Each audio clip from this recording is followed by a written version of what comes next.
Hello guys, welcome back to another Blox Online guide video. Today I'm going to be going over some basics of the game. I sort of went over them in the first video, but I felt like I missed out on some things, and a lot of new players still having trouble just even getting off the floor 1.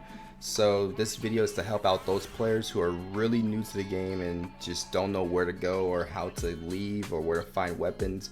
And today I'm going to show you guys exactly everything that you need to know about the game before you get started.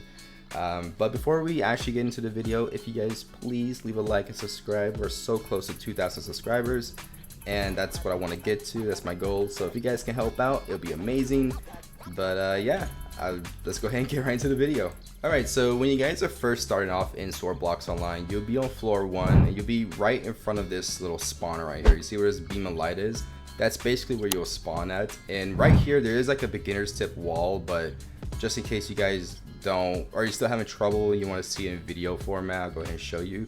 The first thing you guys should know is how to open up your inventory. So you press tab on PC or on your keyboard, you press tab to open up your inventory. If you're on mobile, I believe you can just hit these 3 little lines down here at the bottom corner. I don't know where it would be on mobile, but you just hit like the 3 lines. You should also open up your inventory from there. Same thing on PC. Like, if for some reason if your tab button doesn't work, or just for some reason that key isn't working, you can actually, oh, I just got rid of it. You can actually click this button down here too, and it'll open up your inventory as well. But yeah, let's go ahead and open up the inventory, and let's quickly go through it just to show you where everything is. Alright, so here in the inventory we have a bunch of options. You do have the 1-player icon, the 2-player icon, the chat box icon, the map icon, and the gear settings icon. Let's go ahead and go through them. So the 1-player icon you have up here, this has everything to do with your items, your skills, your equipment, and appearance. Everything here is kind of self-explanatory. Like, your equipment is where all your swords and weapons and armor will be at. Your skills is like your weapon skills, is where they will be at. Your items, like crafting items and, you know, potions and stuff like that, that's where they will be at. And you have your appearance, where you just turn on your cape, you can turn on your swords in the back, helmet, hair, and all that other good stuff. Then right underneath it, you have the 2-player icon, which basically has players. You can see players within 50 studs of you. You can see your friends, and if they're online, what floor they're on. You can see like the little guild option. This is basically where you'll type in the ID of the guild to join it. I'll have a separate video for that because I know it's a bit confusing. So I will have a separate video for that later on, but this is the guild menu. And then right underneath the guild menu, you have the store menu, which you can buy game passes, boosters, etc, etc. This is where basically all your premium little boosters and game passes will be at. Now moving on here to the chat box, this is where you have your inbox, which is not implemented in the game yet. You have your trade icon, which you'll basically type out the player's name, not their display name, but their actual player name. You'll type it out and it will send them a trade. It is cap sensitive or case sensitive, so if a player has like a capital in their name, make sure you put the capital, otherwise it won't work. And then you can also call a GM, which is basically a game master or a developer or a staff member. If you like come across an exploiter or something like that, that is the only time you should really call a GM. If you come across an exploiter or you want to report somebody or something like that, that's when you'll use this button. Don't use it for anything else, like, oh, I need help with this floor. Don't call a GM for that. Only call it for just really big issues, like an exploiter or someone just being, you know, someone doing something they have no business doing. That's when you should use this button. Going on down here to like the little maps icon, you can basically see the world map that you're on, or the floor map you're on. You can see your quests, and you can also see your stats. We went over stats in the last video, but just in case you guys didn't see that video, I'll quickly go over it. Basically, every weapon has their own leveling system or their own skill system. So for example, one-handed skill is everything to do with one-handed weapon. Two-handed skills, everything to do with two-handed weapons. Rapier skills do everything to do with rapiers and daggers, and so on and so on. And how you level these up is by using the weapon itself. So you see how my one-handed skill is 156. That's because I use my one-hand weapon a lot. But everything else is 1 or level 1 because I never used them. And this does play an important role into the game. Like, if you guys want to use powerful weapons, you have to level up your SK, which you can see right up here underneath your level. You have to level up your SK. That is like a big important thing to do in this game. because otherwise you'll be weak, and you don't want to be weak, so you need to level up your SK.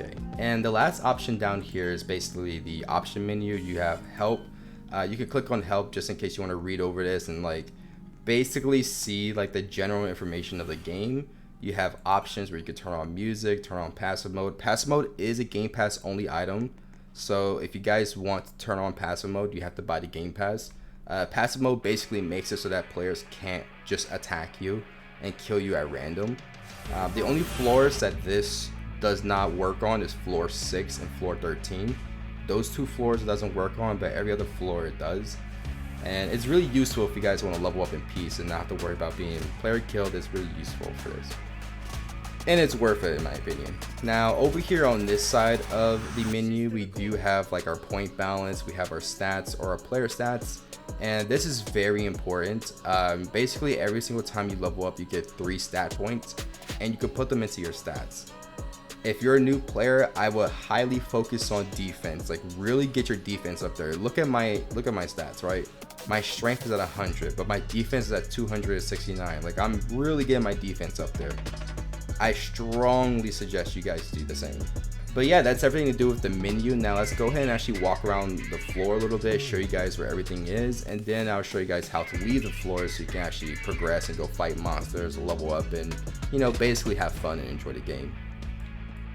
So from spawn is over here where this beam of light is. From spawn, if you guys were to run down to basically where this fountain is, it's down the steps. The fountain's like pretty much in the middle of the map. If you guys run down here, this is where majority of everything will be at in terms of shops, where to go to craft, where to buy an apartment, where to fish, etc, etc. And since I'm right here, let's actually show you guys where the fishing spot is. So fishing is directly right in front of it. If you guys walk to this little spot right here, you can actually start fishing, and fishing is really easy to do. All you have to do, so a button will appear down here at the bottom. It'll have strike. You see this little button right here that says strike. All you have to do is just click it when this little fishing hook is right over a fish. So boom, I got another one. Oh, I missed that one. You do have like a couple seconds to do it, so you guys want to make sure that you get as many as possible, but that is to do with fishing. You know, you can fish every 4 to 5 minutes. So it does have a cooldown, but I believe with fish you might be able to sell them for coal. I think I'm not too sure what fish does, but that's where you go to fish if you guys want to know. Now over here to the right of the fishing or the fountain, if you guys go over here, this is where you go to craft. So you can craft items such as weapons, armors, etc, etc. You guys can take a look through it. If you highlight over an item, you can see like what the requirements are, like what smithing skill you have to be, the items that you need to make it, and etc, etc. And same thing with just pretty much everything in this game. Like if you highlight over it, it'll tell you exactly what you need and the requirements, so you can't really get too confused on it. So right to the left actually of the blacksmith, or this is the blacksmith area, right to the left of it where this green building is, if you guys walk just right past it, you see this building with the swords sticking out of it. This is the weapon shop. Now you could go in here to basically buy armor, buy weapons. There's like 3 or 4 NPCs in there. You guys could take a look around and just basically buy the gear that you need. So this guy right here, I believe he sells weapons. Yep, he sells weapons. You can also click on these armors too if you don't want to, like, you know, open up the little shop menu. You can just click on these armors and hit inspect, and you can see what they are. And then you just hit the little money sign to buy them outright. But right outside from the weaponsmith, we also have the event shop. This is usually where the event shop will be at. You'll buy things from the event. Only when the event is active. The last event was Easter, and I don't believe it's active anymore, so you can't really get anything from here. But this is where it would be at when there is like an event going on. And if you guys run all the way back up here towards the fountain, you can actually buy yourself an apartment. I don't really know what use the apartments have because I don't have one, but I guess if you want to roleplay and just have your own apartment, you can.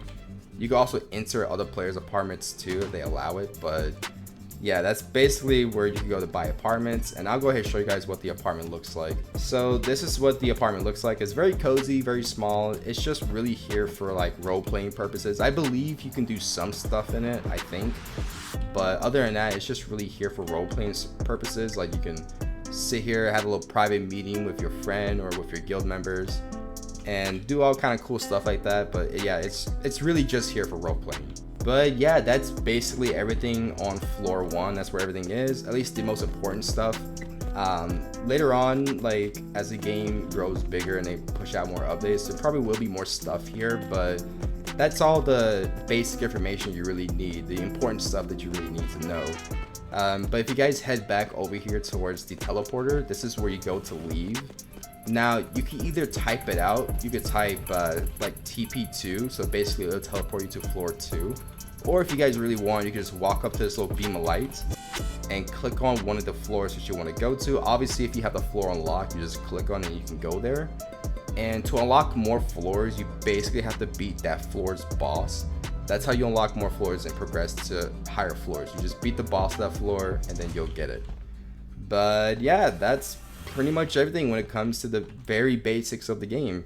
Hopefully this video will help you guys out. You know, hopefully you guys aren't confused and you know exactly what to do now. I will have a video out later on. I'm not sure exactly when, but I will have a video out about how to join guilds, so be on the lookout for that video. I might also have a video out on just, you know, some helpful locations or where you guys can go to grind skill level for your swords or whatever weapon you're using. But yeah, it's been your boy Takeoi. If you guys enjoyed the video, please leave a like. Go ahead, hit that subscribe button because we're getting pretty close to 2,000 subscribers and I definitely want to reach it.